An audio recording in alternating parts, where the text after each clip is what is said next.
Assalamualaikum warahmatullahi wabarakatuh. Selamat pagi anak-anak. Bagaimana kabar kalian hari ini?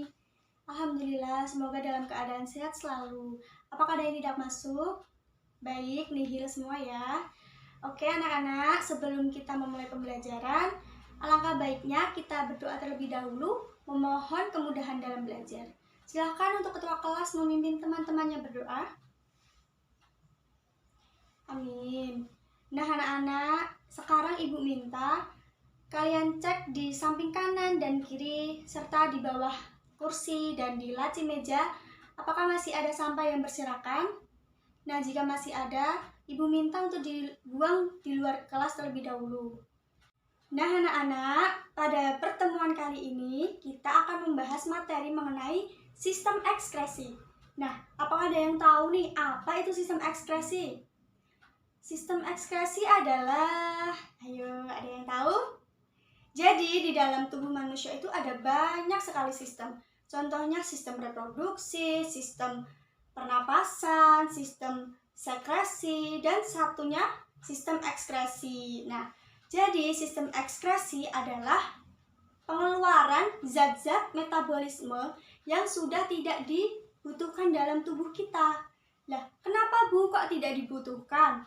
Nah, karena tidak dibutuhkan ini, maka harus dibuang dari tubuh kita yang bersifat racun atau toksik. Nah, kemudian alat-alat dari ekskresi itu apa aja? Apakah ada yang tahu? Ya, Rara? Salah satunya adalah, iya benar, pulmo atau paru-paru. Nah, jadi alat ekskresi dari sistem ekskresi itu ada 4. Ada 4 organ dari sistem ekskresi. Yang pertama adalah ginjal atau ren, yang kedua paru-paru atau pulmo, yang ketiga hati atau hepar, dan yang keempat ada kulit atau derma. Nah, pada kesempatan ini kita akan membahas yang pertama nih, apa itu ginjal atau ren. Loh Bu, kenapa kok ginjal bisa termasuk sistem ekskresi? Karena ginjal mengeluarkan zat sisa metabolisme dari tubuh kita itu berupa urin. Nah, urin dalam tubuh kita itu harus dikeluarkan. Karena apa? Karena kalau tidak dikeluarkan nanti bisa membahayakan pada ginjal kita. Nah, oleh karena itu, kenapa urin harus dikeluarkan? Karena urin juga bersifat toksik. Nah, bagaimana cara pengeluaran urin tersebut? Jadi, pengeluaran urin atau proses pembentukan urin yang terlebih dahulu itu ada 3 cara.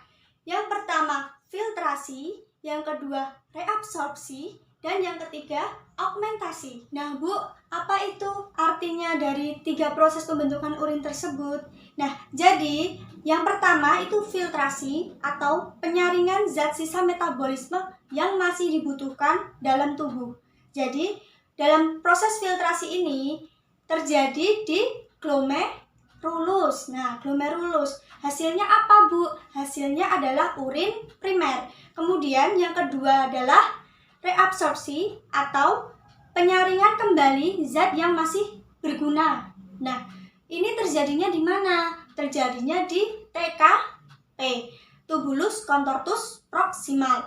Hasilnya adalah urin sekunder. Nah, yang ketiga adalah augmentasi, yaitu pengeluaran atau penambahan zat yang tidak diperlukan. Nah, terjadinya di TKD, tubulus contortus distal. Jadi, yang menghasilkan urin sebenarnya itu di TKD, yang namanya proses augmentasi. Nah, sekarang coba kalian lihat di depan. Di sini sudah ada gambar dari nefron ginjal yang fungsinya untuk penyaring darah. Nah, dalam nefron ini nanti urin akan diolah, akan dibentuk dan dikeluarkan. Nah, bagaimana tahapnya? Yang pertama, darah akan masuk ke dalam nefron. Ya, darah masuk ke nefron, diolah. Yang pertama melalui namanya itu kapsula Bowman. Nah, kapsula Bowman ini ada 2. Yang pertama ada glomerulus dan yang kedua ada badan Malpighi.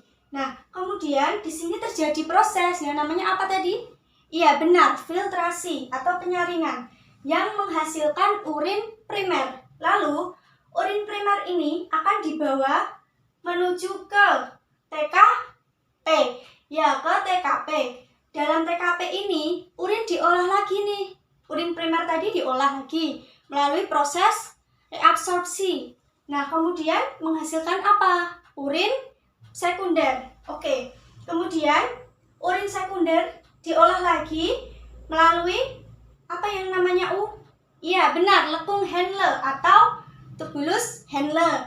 Nah, kemudian sudah melewati lekung Henle, memasuki ke TKD.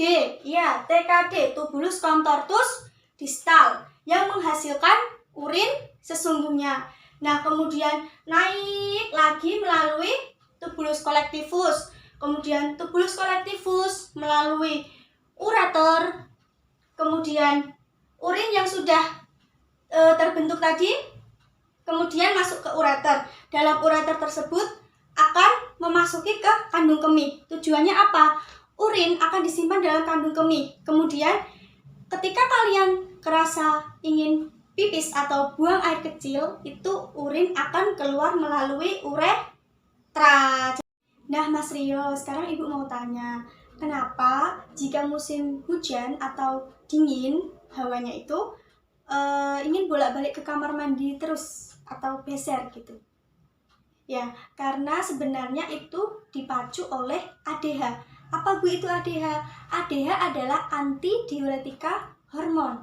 Nah, ADH ini dipengaruhi oleh faktor suhu. Nah, jadi suhu ada dua nih, suhu tinggi dan suhu rendah. Nah, untuk yang suhu tinggi, apabila ADH-nya juga ikut tinggi, maka urinnya sedikit. Kemudian yang banyak dihasilkan apa? Keringat. Nah, ini pada waktu apa, Bu? Pada waktu siang hari. Panas kan itu? Berarti suhunya tinggi. Nah, terus untuk yang suhu rendah itu jika ADH-nya sedikit, maka kebalikannya, urin yang dihasilkan lebih banyak dan keringatnya lebih sedikit. Nah, itu terjadi ketika malam hari atau saat dingin, saat hujan, seperti itu yang dinamakan dengan antidiuretika hormon. Nah, anak-anak, pada pembelajaran hari ini dapat kita simpulkan bahwa sistem ekskresi merupakan suatu proses pengeluaran zat sisa metabolisme yang sudah tidak dibutuhkan pada tubuh manusia. Nah, pada pembelajaran hari ini tadi, sistem ekskresi yang Ibu ajarkan adalah ginjal atau ran yang menghasilkan urin, di mana proses pembentukan urin ada 3 cara. Yang pertama, filtrasi, reabsorpsi, dan augmentasi. Pada filtrasi menghasilkan urin primer, reabsorpsi urin sekunder, dan augmentasi menghasilkan urin sebenarnya. Nah, untuk mengasah pemahaman kalian lebih dalam, silahkan LKS-nya dikerjakan pada halaman 25-27. Dan untuk minggu depan atau pertemuan depan, silahkan tugas tersebut dikumpulkan. Baik, segitu yang dapat Ibu sampaikan. Apabila ada salahnya mohon maaf. Silahkan untuk ketua kelas memimpin doa menutup kegiatan hari ini. Alhamdulillah. Terima kasih untuk perhatian kalian semua. Semoga ilmu yang kita dapatkan hari ini dapat bermanfaat. Wassalamualaikum warahmatullahi wabarakatuh.